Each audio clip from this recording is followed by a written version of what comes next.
A cover that kind of wraps things up a bit is the retrogrades. So I'm going to pop up our timeline one more time, and you'll see I have put in 3 Mercury retrogrades, and there's also 1 Venus retrograde that barely touches into 2021, and then it's going into that January 2022 territory. But I thought this is handy for everybody. I just put the dates of the actual retrograde, and then a lot of people wonder what's the plus shadow. Well, this is an astro-technical thing. It can be looked up. It's usually a couple weeks before and after shoulder on either side, just to know that energy is still a little bit in effect, even if it's not direct. So it's not like on February 20th at midnight you're out with your new website. Just keep in mind there's a bit of a shadow, and that you can sort of ease back into things, and that you may still be resolving things the next couple of weeks after that retrograde ends. And our first Mercury retrograde is in Aquarius. That is all about our friendships, groups, people that we may collaborate with. Aquarian energy is humanitarian. So I think people will be reflecting on humanitarian issues, having more awareness about inequality. This is, useful time. The retrogrades are like our speed bumps that help slow us down. I'll pull this down now. Everyone can kind of see where they are, and you have your timeline to keep. So I think this is going to be good to step back if it's been socially busy, even if we're not out and about in person as much. I found myself having super socially busy days on Zoom or the telephone sometimes. And Mercury retrograde, it's okay to be a little more reclusive, reflective, and just kind of doing some regrouping, because it's a pretty active year. And so this is a good time to kind of rest your mind, reevaluating your dreams for the future, tuning into the big picture of your lives. It is a good time to reconnect with friends from the past. So you don't have to be totally antisocial, but if there's people you've been meaning to get in touch with, Mercury retrograde is often that time where it feels right that you have the space to do that. And if anyone here is really new to astrology and they're not familiar with what a Mercury retrograde is, it's basically an illusion from our perspective, which all of astrology is from, that makes it look like Mercury is moving backwards in the sky. And it's just due to the speed of the Earth's orbit and Mercury's orbit. But it's been tracked over time by astrologers to be a time when things just don't quite flow as smoothly. So it's the conventional wisdom is usually don't make big decisions, purchases, commitments, if you can help it. Sometimes people do have to sign a lease or take a new job.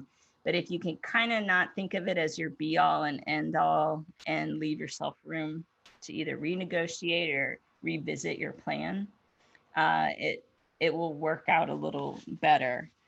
So that's kind of the gist of it. And then you look at what sign the retrograde is in, and that can give you clues to what themes this retrograde might have in store for you.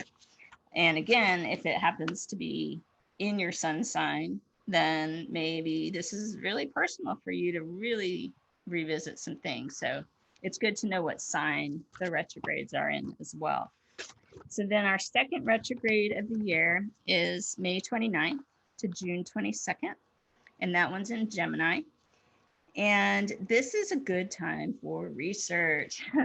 That's the other thing you learn in astrology, is you get to think of everything that starts with RE and tack it on to what you can do with Mercury retrograde, because so many people focus on what you can't do.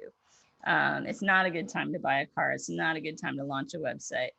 That's true, but it is a good time to research things that you've been wanting to look at. Research what kind of car you need. Spend all the time you need so you feel confident after the retrograde. It's a good time to just open your mind to ideas, opinions, multiple points of view. You might gain some insights about your own communication patterns and reflect how you might be able to connect with people better. Mercury retrograde tends to amplify miscommunications or misconnections. And if this happens, you can use that opportunity to think, okay, how could that have gone better? Maybe there's a better way to phrase it. Or maybe the way I'm trying to reach this person actually doesn't work.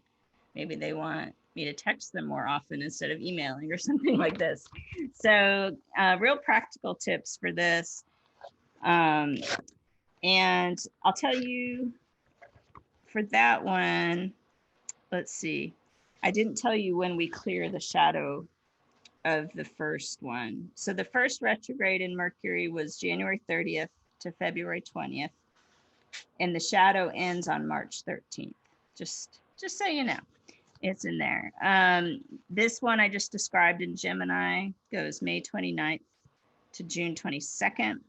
And we clear the shadow on July 8th of that one. So that's good to know. Then we've got our final Mercury retro in the fall. This one is in the sign of Libra. And that will go from September 27th to October 18th. And this is all on your timeline, so no worries. And I put the shadow ending. I did not put the shadow for this one, so I will follow up with you on the shadow ending of that one. But you can guess it'll be a couple of weeks after the 18th of October. And when you have a Mercury retrograde in the sign of Libra, I think immediately of reviewing relationships, because Libra is the sign of partnership. So themes of balance, fairness may come to light around this time, being more aware of our one-on-one interactions and reflecting on if the people close to us, our closest relationships, are responding the way that we would like. Think about how we're treating others, the words that we're saying, and the actions of support that we may or may not be offering. We can really gain a lot of new insights about behaviors we're putting out that can lead to changing the behaviors of others. I think one of the biggest realizations that can happen during a Mercury retrograde in Libra, you think, well, they're doing that. Why are they doing that? And then you review yourself and think, oh, because maybe I was doing that. So it's one of those. Diplomacy, writing in a journal, all good things to do during Mercury retrograde. And reviewing your partnerships, just kind of, how do I need to balance this dynamic? Is this the right partnership for me? That's something that will kind of continue with the next retrograde, because at the tail end of the year, we've got that Venus retrograde you saw on the timeline that starts on December 19th. And that one will go all the way till the end of January 29th of 2022. And that is a relationship specific retrograde, but I think it's going to be kind of a continuation of the story that might begin during that Mercury retrograde in Libra, because Venus is the ruling planet of Libra. There's this huge partnership review theme as the year closes out. So I would definitely, towards the end of the year, try to avoid major relationship or business decisions, because Venus is also the planet of love and money. You will have more success for moving forward with clarity after that cycle ends, especially because Venus is going to be retrograde in the sign of Capricorn that rules business. So anyone here who's got some business related plans, if you can get them rolling in the summer, before that Mercury retrograde hits in October and kind of almost rolls into that Venus retrograde in December, I think you'll have a foundation that you can then work from. But trying to start something brand new October or later, business wise, especially, I think could be a challenge if you don't have your foundation set up a little bit. So I like to give those practical tips.